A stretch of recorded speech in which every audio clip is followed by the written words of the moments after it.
Over the years हम सब ने ये स्टेटमेंट सुनी है कि फाइनेंशियल सर्विसेज और फिनटेक स्पेस जो है वो मेजर कंट्रीब्यूटर्स है इंडियन इकोनॉमी के. But today let's uncover some facts with it too. Hi everyone and welcome to Centrishala.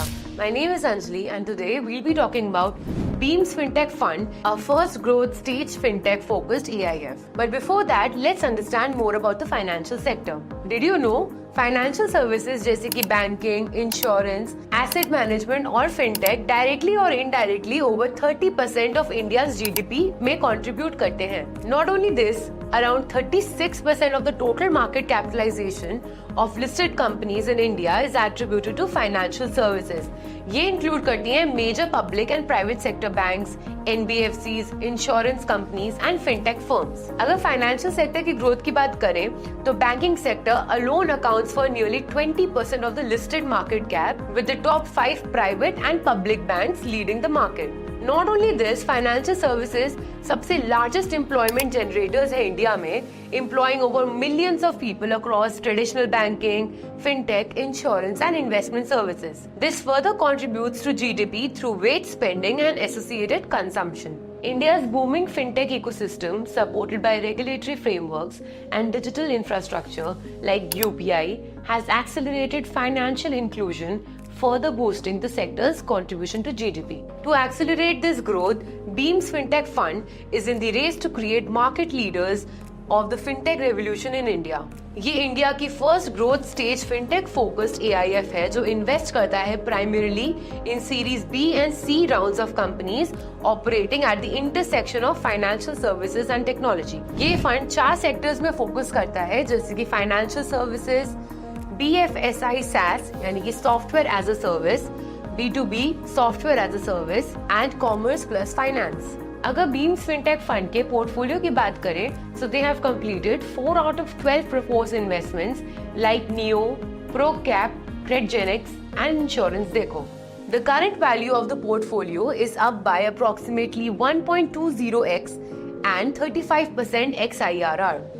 इनका की फोकस है on new banking, supply chain banking, collection infra and insurance distribution.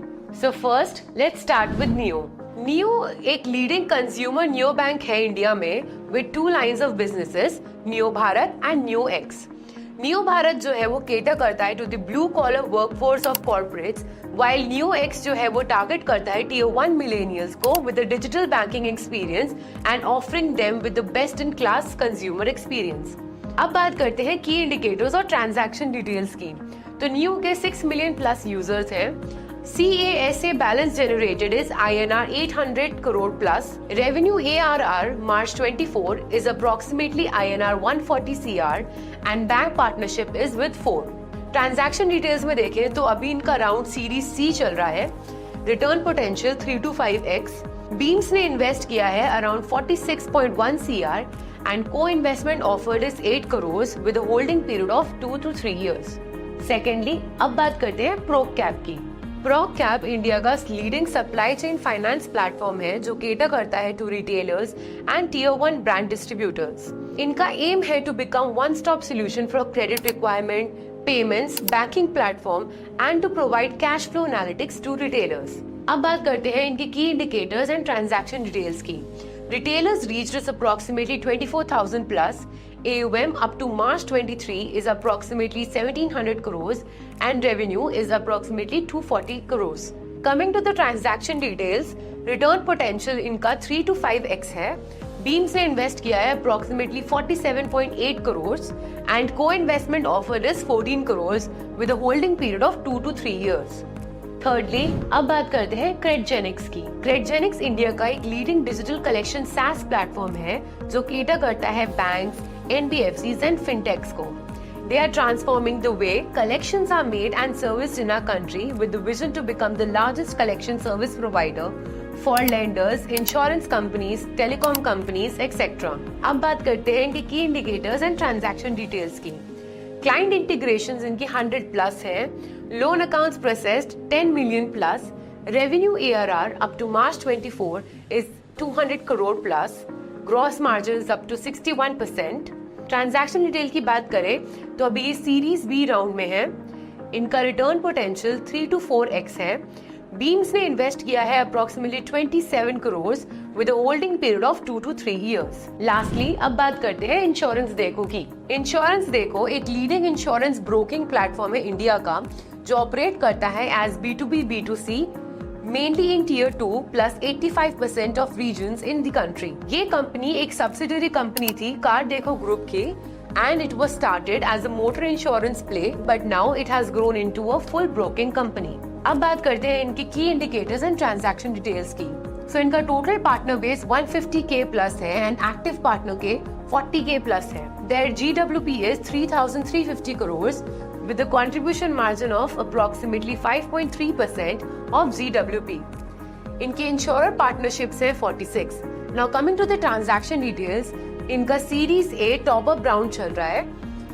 Return potential की बात करें तो 3 into 5x return है.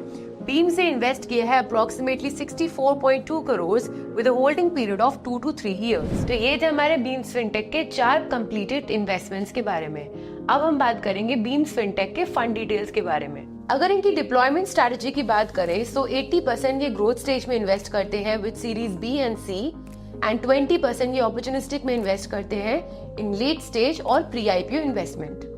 अगर number of deals की बात करें तो ग्रोथ स्टेज में 10 to 12 डील्स हैं, लेट स्टेज में 2 to 3 डील्स हैं. अगर पोर्टफोलियो वेट की बात करें तो ग्रोथ स्टेज में 80% है एंड लेट स्टेज में 20%. Average first investment growth stage में 45 to 60 CR और लेट स्टेज में 65 to 85 CR है.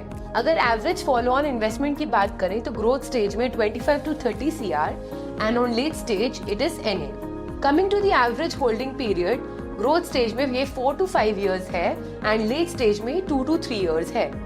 अगर एग्जिट मल्टीपल की बात करें तो ग्रोथ स्टेज में 4 to 5 times है एंड लेट स्टेज में 2 to 2.5 times है. Now talking about the fee structure, इनका fixed management fees is 2%, performance with catch up is 20% and hurdle rate is 12%. अब बात करते हैं बीम्स फिनटेक की इन्वेस्टमेंट कमेटी के बारे में, जिसमें है Sagar Agarwal who is the co-founder and managing partner with 17 plus years of experience in private equity and growth stage investment. Then we have CA Anuj Golecha, who is the co-founder and partner with 18 plus years of experience of entrepreneurship and VC investing.